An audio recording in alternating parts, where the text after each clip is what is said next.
Good afternoon, evening, whatever it is. It's Jane. On today's Healthier You, we're going to discuss understanding good fats and bad fats. So let's start with the medical disclaimer. Always check with your physician before starting any exercise or dietary program. Information here is my personal research into different health topics and is not to be considered medical advice. Okay, a little bit of history about fats. Early in the 20th century, trans fats were found mainly in solid margarines and vegetable shortening. As food makers learned new ways to use partially hydrogenated vegetable oils, they began appearing in everything from commercial cookies and pastries to fast food French fries. Trans fats are now banned in the U.S. and many other countries. Eating foods rich in trans fats increase the amount of harmful LDL cholesterol in the bloodstream, which, if you want to always remember, LDL is your lousy fat, and HDLs are your happy fats. And reduces the amount of beneficial HDL cholesterol. Trans fats creates inflammation, which is linked to heart disease, stroke, diabetes, and many other chronic conditions. They contribute to insulin resistance, which increases the risk of developing type 2 diabetes. Even small amounts of trans fat can harm health. For every 2% of calories from trans fat consumed daily, the risk of heart disease increases by 23%. That's pretty alarming when you figure that people my age, we ate a lot of trans fat. We had a lot of hydrogenated fats in our diets. It was everywhere. Everywhere. There wasn't a food that didn't contain it. In between saturated fats. Saturated fats are common in the American diet. They are solid at room temperature. Think of cooled bacon grease. What is that? Saturated fat. Common sources of those are also red meat, whole milk, and other whole milk dairy foods, cheese, coconut oil, and many commercially baked goods and other foods. The word saturated here refers to the number of hydrogen atoms surrounding each carbon atom. The chain of carbon atoms holds as many hydrogen atoms as possible. It is saturated with hydrogens. Is saturated bad for you? Well, a diet rich in it can drive up total cholesterol, tip your balance toward more harmful LDL cholesterol, which prompts blockages to form in arteries in the heart and elsewhere in the body. For that reason, most nutrition experts recommend limiting saturated fats to under 10% of your calories per day. A handful of recent reports have muddled the link between saturated fat and heart disease. One meta-analysis of 21 studies said there's not enough evidence to conclude that saturated fats increase the risk of heart disease, but that replacing saturated fat with polyunsaturated fat may indeed reduce risk of heart disease. Two other major studies narrowed the prescription slightly, concluding that replacing saturated fat with polyunsaturated fats like vegetable oils or high-fiber carbohydrates is the best bet for reducing the risk of heart disease, but replacing saturated fat with highly processed carbohydrates could actually do the opposite. So there are good monosaturated and polyunsaturated fats. Mono means one, poly means many. Good fats mainly come from vegetables, nuts, seeds, and fish. They differ from saturated fats by having fewer hydrogen atoms bonded to their carbon chains. Healthy fats are liquid at room temperature, not solid. There are two broad categories of beneficial fats, mono and polyunsaturated fats. Monounsaturated fats. When you dip your bread in olive oil at an Italian restaurant, you're getting mostly monounsaturated fat. That is, if it is pure olive oil. You have to be careful of that now. Monounsaturated fats have a single carbon-to-carbon double bond. The result is that it has two fewer higher hydrogen atoms than a saturated fat and bend at the double bond. This structure keeps those fats liquid at room temperature. Good sources of monounsaturated fats are olive oil, peanut oil, canola oil, avocados, and most nuts, as well as high oleic safflower and sunflower oils. The discovery that monosaturated fat could be helpful came from 7 countries studied during the 1960s. It revealed that people in Greece and other parts of the Mediterranean region enjoyed a low rate of heart disease despite a high-fat diet. The main fat in their diet, though, was not the saturated animal fat common in countries with higher rates of heart disease. It was olive oil, which contains mainly monosaturated fat. This finding produced a surge of interest in olive oil and the Mediterranean diet, style of eating regarded as a healthful choice today. Polyunsaturated fats. When you pour liquid cooking oil into a pan, there's a good chance you're using polyunsaturated fat. Corn oil, sunflower oil, safflower oil are common examples. These are essential fats. That means they're required for normal daily body functions. Your body cannot make them, so you must get them from food. These are used to build cell membranes and the covering of nerves. They are needed for blood clotting, muscle movement, and inflammation. Polyunsaturated fat has 2 or more double bonds in its carbon chain.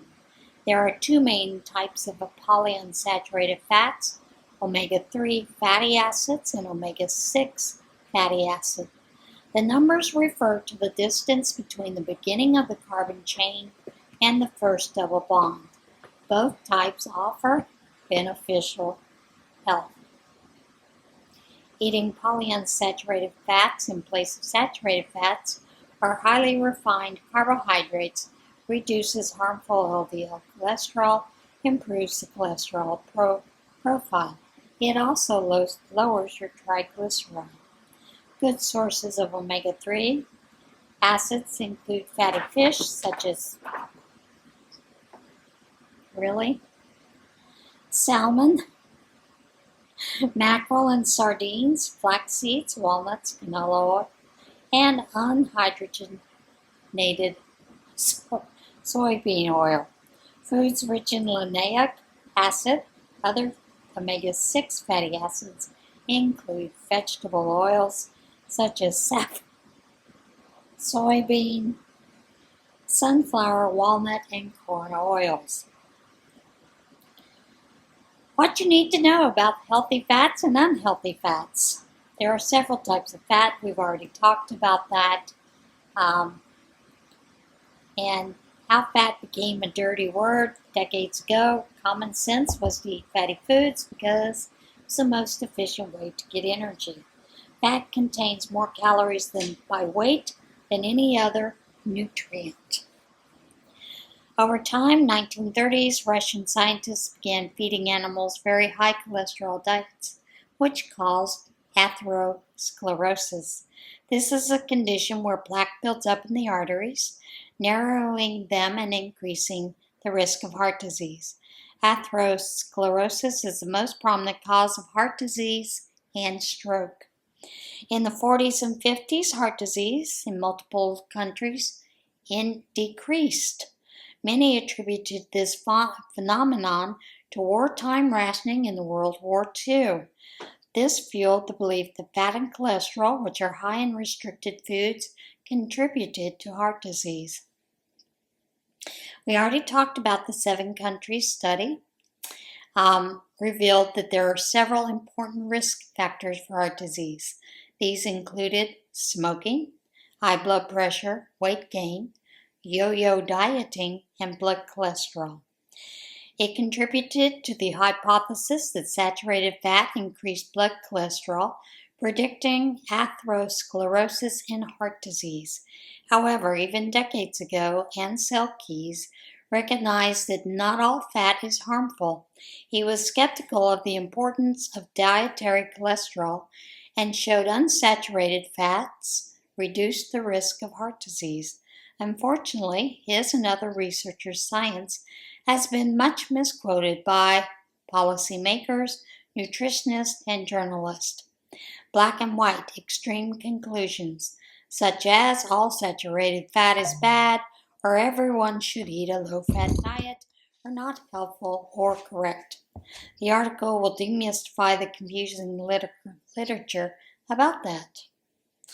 So, dietary cholesterol has little effect on heart health. Cholesterol is made by the liver in humans and animals. For this reason, you only get it in your diet from animal products. The main sources include egg yolks, animal liver, fish or fish oil, animal fats or oils such as butter, shellfish, meat, cheese, and baked goods made with animal fat. Think of those donuts that are made with lard. The liver adjusts the amount of cholesterol it makes depending on how much it comes from the diet. When you eat large amounts of cholesterol, the liver makes less. Cholesterol you eat has a small effect on cholesterol levels in your blood. Even 50 years ago, Ansel Keys recognized this effect was trivial for most people. Attention to dietary cholesterol alone accomplishes little. According to a large study that combined evidence from more than 350,000 adults, dietary cholesterol was not associated with heart attack or stroke. However, a combination of several large studies found that up to 25% of people are more sensitive than average to dietary cholesterol. For those people, high amounts of dietary cholesterol increase both the bad and the good HDL cholesterol.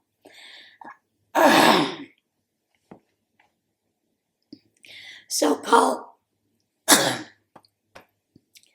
allergies, sorry folks.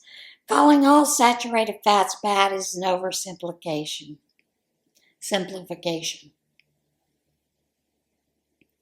Saturated fat is different from unsaturated fat that it has no chemical double bonds. This makes it more stable, so it is solid at room temperature.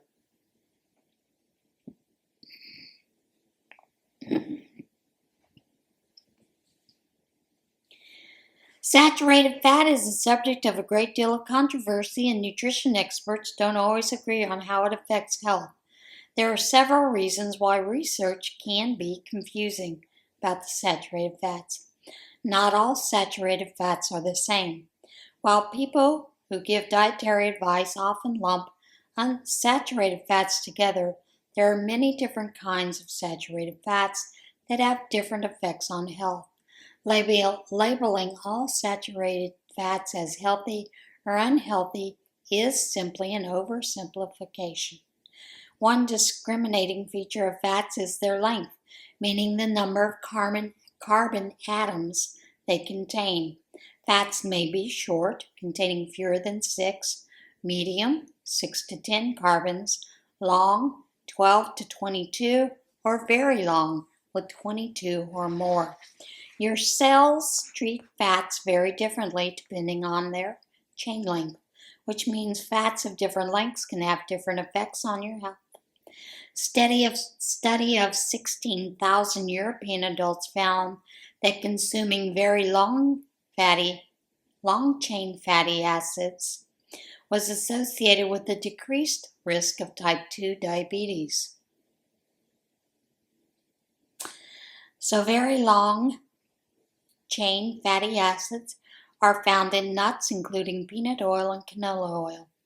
The study also found that the long-chain fat of aracidic acid found in vegetable oils was very protective. Whether a saturated fat has even an even or odd number of carbons in its chain is also important. Same study of those 16,000 European adults found saturated fatty acids with even number of carbons were associated with type 2, while odd-length fats were associated with a lower risk of the disease. Even-length saturated fats include stearate, found primarily in meat, cheese, and baked goods. They also include palmitate, which is named for palm oil, which is also found in dairy, meat, cocoa butter, and fully hydrogenated vegetable oils. Another even-length saturated fat, myristate, can be found in butter, coconut, and palm oil. Odd-length saturated fats include heptadecanate and pentadecanate, come mostly from beef and dairy. Did you hear that? Odd-length saturated fats come mostly from beef and dairy. Because the health effects of saturated fats and the way they are metabolized is so nuanced, it's not useful to think of them collectively as good or bad. People eat foods, not individual nutrients. While most nutrition studies look at effects of individual nutrients, even the same specific type of fat may have different effects depending on its source. For example, the saturated fat palmitate from lard causes atherosclerosis in animals, but the same palmitate taken from tallow does not.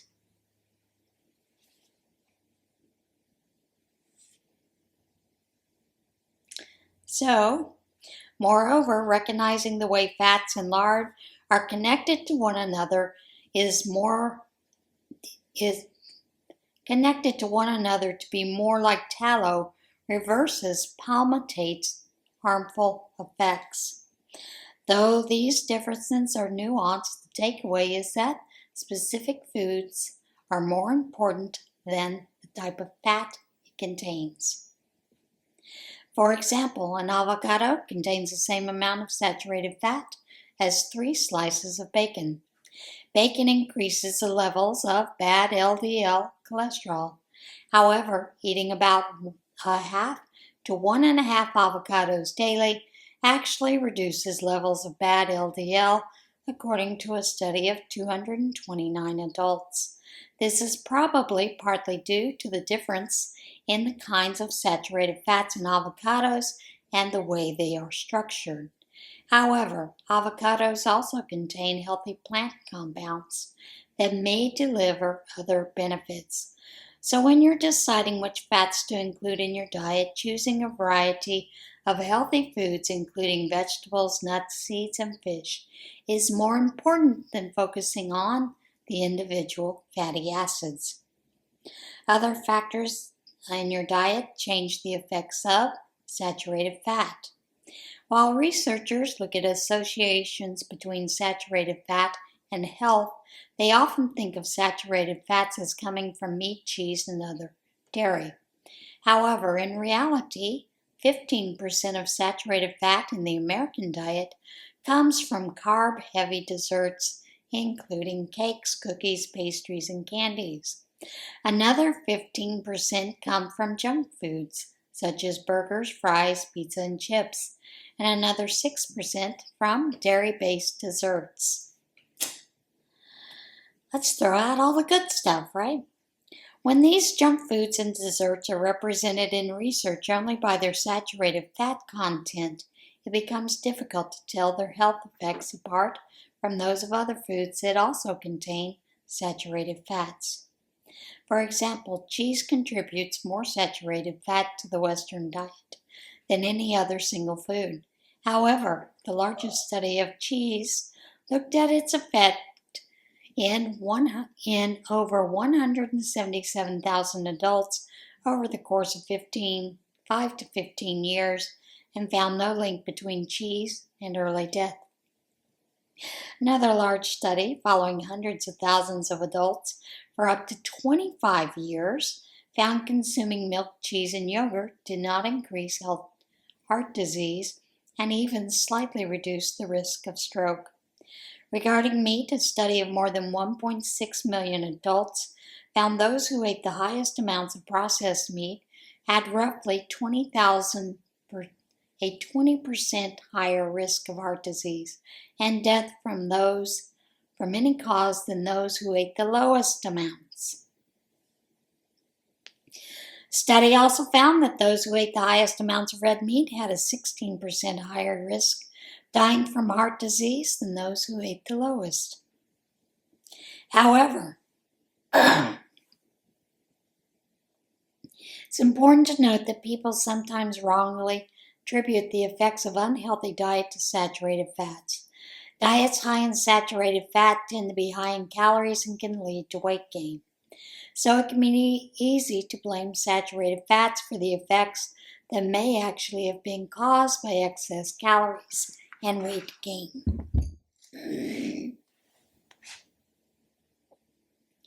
This is important because it means many foods high in saturated fats are safe as long as they are eaten in moderation, in a diet that does not cause weight gain.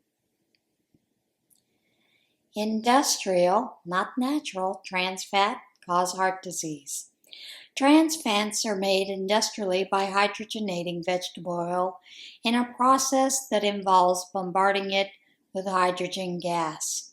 This transforms the liquid unsaturated fats into solid or nearly solidly saturated in trans fat. The most common sources of trans fats include cakes, pies, frosting, creamy fillings, fried foods, cookies, biscuits made with shortening, or margarine. Told you margarine's not good for you.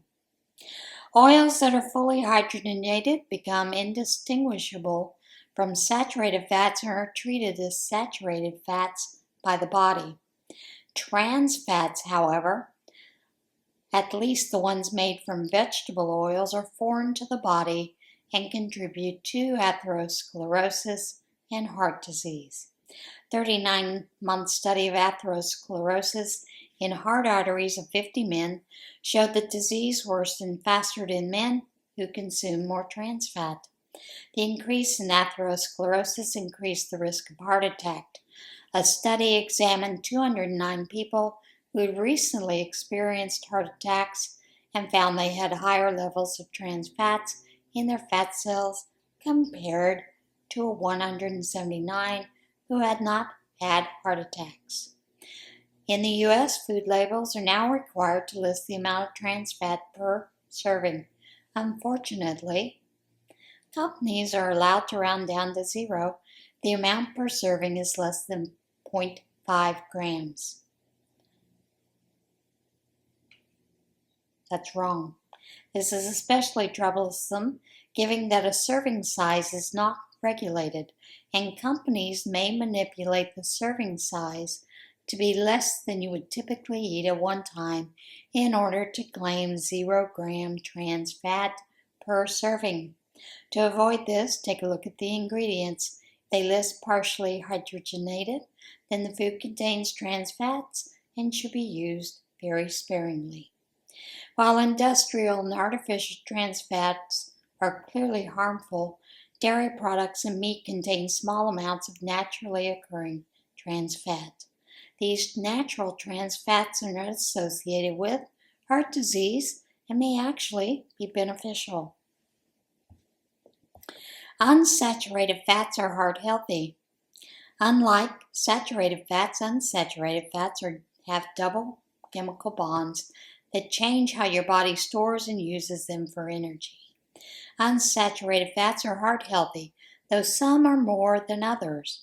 As with saturated fats, there are many different unsaturated fats. Their types, their length and number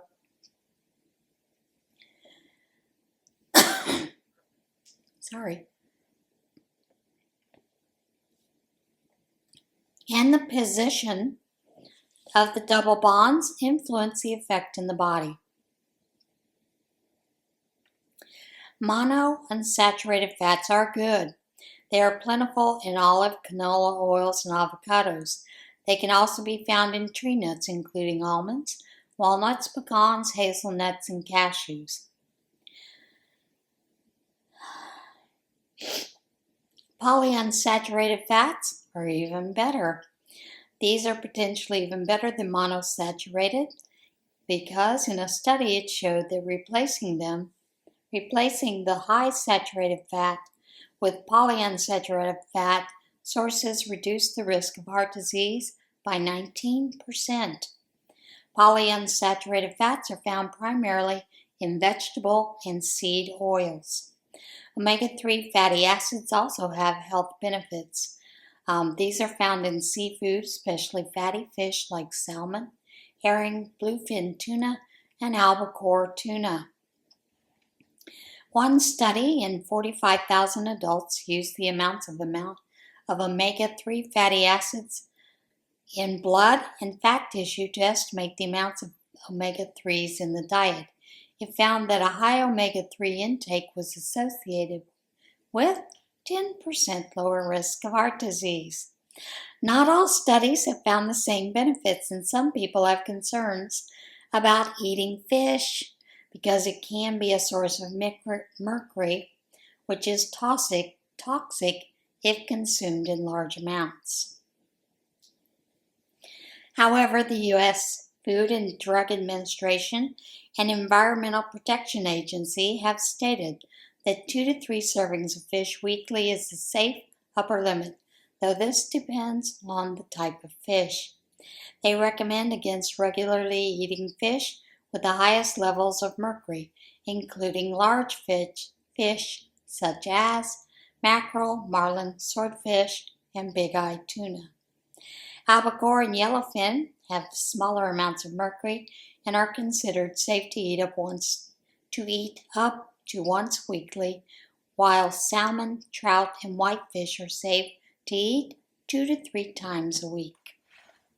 Bottom line is, the more you know about fats, the more equipped you will be to make healthy choices. The key is to understand that every specific type of fat has unique effects on the body, and those effects can be good or bad.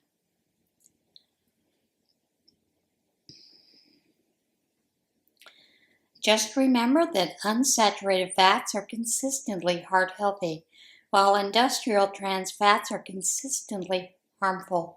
In contrast, small amounts of naturally occurring trans fats in dairy are harmless, as is cholesterol in eggs and other animal products. Overall, choose good fats, including unsaturated and saturated fats from a variety of vegetables, nuts, seeds, fish, and unprocessed meats. Avoid the bad fats such as partially hydrogenated oils and saturated fats in processed meat. Following those guidelines will help control your risk of heart disease and extend your life. There you have it. It gets crazier and crazier when we see the things that have happened. I know for me, a long time ago, I walked away from margarine. It is one of the worst things you can do for your body. Although there are a lot of nutritionists that will tell you substitute margarine for butter, I don't think it's worth the risk for me. If that's something you choose, go for it. But yeah, and a lot of that came from, as a Girl Scout, my mother and I went to a processing plant where they processed margarine and oils. And they take a lot of these oils and dump them all into one vat. You know, soybean, canola, corn oil, all this kind of stuff.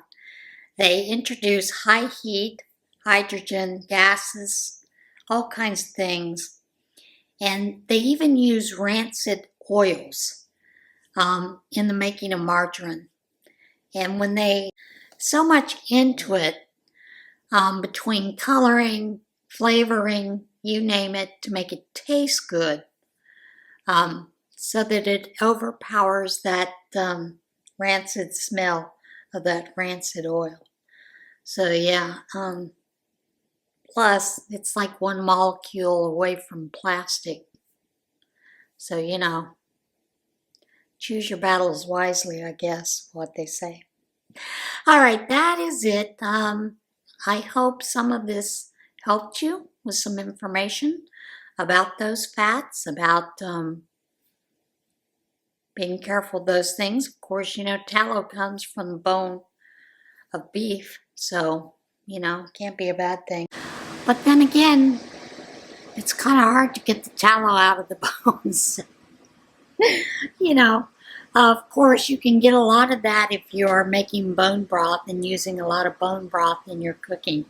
So there are some ways to still get some of those nutrients and things. All right, guys, I know this one went long. I apologize for that. But sometimes they're going to take a little longer than normal. Anyway, I'll see you again next time for Healthier You. And in the meantime, everybody have a great week. Choose your battles wisely. See you guys soon. Bye.